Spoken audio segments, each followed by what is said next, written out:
Les Gaulois de Châlons-en-Champagne, forcément vous les connaissez, ils sont actuellement en D2 et nous sommes avec Aurélien Lemouton qui est le président du club. Comment ça va Aurélien? Bah écoutez, ça va très bien. Forcément, vu les résultats, on ne peut qu'aller bien, je suppose. Oui, c'est sûr que c'est toujours plus facile quand la dynamique est positive, donc tout va bien, on va dire. Bon. Alors l'année dernière, c'était la D3, cette année la D2. Qu'est-ce que ça change concrètement?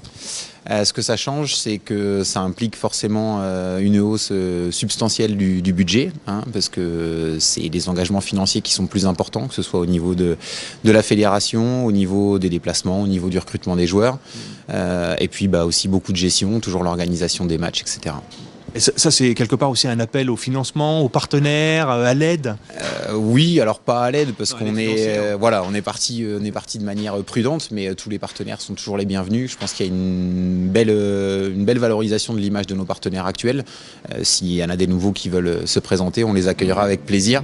Je pense qu'il y a beaucoup de choses à faire avec eux pour valoriser l'image du club et la leur, bien entendu. Alors j'ai commencé en disant excellent résultat parce qu'il ne faut pas se le mentir, ils jouent vraiment très bien ces Gaulois cette année je trouve. Alors au-delà des résultats, c'est vrai que la qualité de jeu est vraiment impressionnante. On a la meilleure attaque de Division 2, toutes poules confondues, hein, que ce soit la poule A ou la poule B, avec 45 buts en 6 matchs. C'est assez exceptionnel, hein, c'est du 9 buts par match.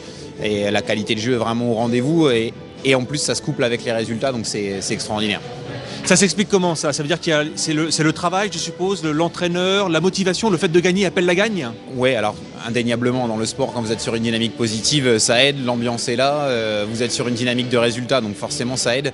Après, effectivement, on ne peut que saluer le travail de l'entraîneur, Tristan Lohou, qui a vraiment su créer et façonner son équipe depuis le mois d'août, hein, la reprise. Les recrues sont parfaitement intégrées. Et voilà, et de toute façon les résultats lui donnent raison, donc vraiment encore une fois le travail accompli par le coach Tristan est vraiment primordial. L'année dernière D3, cette année D2, l'année prochaine D1?